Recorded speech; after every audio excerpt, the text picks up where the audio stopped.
High in the Tigray region of northern Ethiopia, there is a place where time seems to stop. The Abba Garima Monastery. It is a fortress of solitude, surrounded by a 1,000-foot drop and protected by monks who have taken a vow of silence. Inside, wrapped in goatskin and guarded by generations of believers, sits an object that defies the timeline of history. For centuries, Western scholars dismissed it. They claimed it was a fake, a medieval copy, an impossibility. But they were wrong. Science has now confirmed that this book, the Darima Gospels, isn't just old, it is a survivor from a lost era, a relic that predates the English language, the rise of Islam, and the collapse of the Roman Empire. And inside its pages lies a secret, a version of the resurrection story that the Western world edited out, a narrative thread that was cut, polished, and hidden away for 1,500 years. Today, we climb the mountain, we unlock the library, and we read the chapter of Christianity that history tried to forget. To understand the mystery, we must first understand the bias. For centuries, European historians operated under a singular assumption. Complex, illuminated manuscripts were the invention of the West. They believed that while Europe was building cathedrals, Africa was in the dark. So when a French specialist ventured into the Ethiopian highlands in the mid-20th century and saw the Garima Gospels, he couldn't believe his eyes. The script was Ge'ez, the ancient liturgical language of Ethiopia. The illustrations were vivid, depicting birds, architecture, and saints with startling precision. Based on the style, he assumed it was from the 14th century, a medieval copy. Impressive, but not world-changing. He was off by 1,000 years. Decades later, modern carbon dating shattered that assumption. The samples revealed the calfskin pages were created between 330 and 650 AD. Let that sink in. This book was being written while the Colosseum in Rome was still hosting gladiators. It makes the Garima Gospels the oldest illuminated Christian manuscript in existence, older than the Book of Kells, older than the Grand Bibles of the Vatican. Local legend offers a different explanation. The monks claim the book was written by Saint Garima himself in a single day. They say that God stopped the sun in the sky, freezing time so the saint could finish his holy work before dusk. While science cannot confirm a miracle of the sun, it has confirmed a miracle of preservation. How did a book made of skin and ink survive 1,600 years of war, fire, and political collapse? The answer lies not in the book, but in the fortress that protects it. While Europe fell into the Dark Ages, plagued by the collapse of Rome and the fragmentation of kingdoms, the Aksumite Empire of Ethiopia was thriving. They were an early adopter of Christianity, officially converting in the 4th century, long before many European nations. But their Christianity was different. It was isolated. In the West, Christianity was becoming a bureaucracy. Councils met in Rome and Constantinople to vote on what was truth. They debated which books belonged in the Bible and which should be burned. They smoothed out the rough edges of the faith to create a unified imperial religion. Ethiopia didn't get the memo. Protected by a fortress of jagged mountains, the Ethiopian Orthodox Tewahedo Church developed on its own timeline. They didn't answer to the Pope. They didn't attend the councils that cut and pasted the Bible into its modern form. They kept everything. While the Western Bible was slimmed down to 66 books, or 73 for Catholics, the Ethiopian Bible swelled to 81.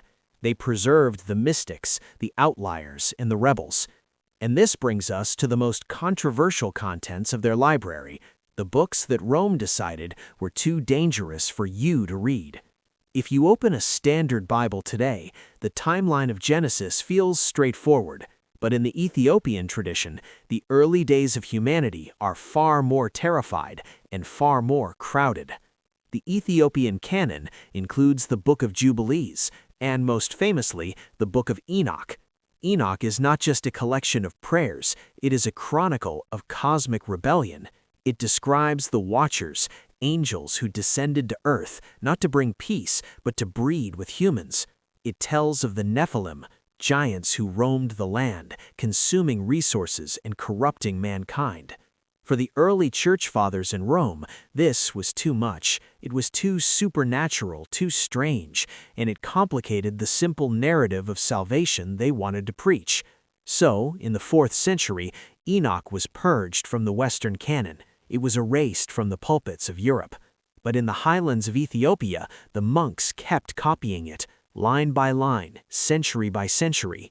They believed that to remove these stories was to blind oneself to the reality of spiritual warfare. To them, the Bible wasn't a curated collection of safe stories, it was a weapon against the dark. But the distinctness of the Ethiopian Bible isn't just about adding books, it's also about what they didn't add. And this leads us back to the Garima Gospels and the startling silence at the end of the Gospel of Mark. Open a standard Bible today to the Gospel of Mark, chapter 16. You will read a dramatic conclusion. Jesus appears to Mary Magdalene, then to 2 disciples walking in the country, and finally to the 11 apostles, giving them the Great Commission before ascending to heaven. It is a neat, triumphant ending. It provides closure. But if you look at the Garima Gospels, one of the oldest windows into the original text, that ending does not exist. In this ancient manuscript, the Gospel of Mark stops at verse 8. The women go to the tomb, they find the stone rolled away, a figure tells them Jesus is risen, and then what? Trembling and bewildered, the women went out and fled from the tomb. They said nothing to anyone because they were afraid. That's it. No appearances of Jesus, no final speech, no ascension, just an empty tomb in terrifying silence. For centuries, scholars suspected that the long ending of Mark, verses 9 through 20, was added much later by scribes who felt the original ending was too abrupt, too dark, or too ambiguous. They wanted a happy ending, so they wrote one. The Garima Gospels prove it. By preserving the text exactly as it was in the earliest centuries, Ethiopia reveals that the original Christian experience of the resurrection wasn't immediate triumph. It was awe, it was fear, it was the shock of an empty grave in the struggle to comprehend the impossible. This isn't just a textual difference, it's a psychological one. The West polished the story, making it easy to digest. Ethiopia preserved the raw, jagged edge of the event. They didn't feel the need to fix the Bible. They trusted the silence. This is why the Garima Gospels matter. It is not just about carbon dating or ink analysis. It is about the diverging paths of history. When we look at the Ethiopian Bible, we are looking at a what-if scenario. What if Christianity hadn't become the state religion of Rome? What if the faith had remained a collection of mystical, rugged communities living on the edge of the known world? In the West, the Bible became a book of answers. In Ethiopia, it remained a book of mysteries. The survival of these texts challenges the arrogance of modern history. We assume that because Europe was the loudest voice, it was the only voice. We assume that what was lost in the Dark Ages was lost everywhere. But the mountains of Tigray proved that while one civilization burned, another was building. While one tradition erased the difficult passages, another protected them. The 81 books of the Ethiopian canon and the ancient pages of the Garima Gospels are a testament to the idea that history is never truly gone. It is just waiting for the right person to climb the mountain and open the door.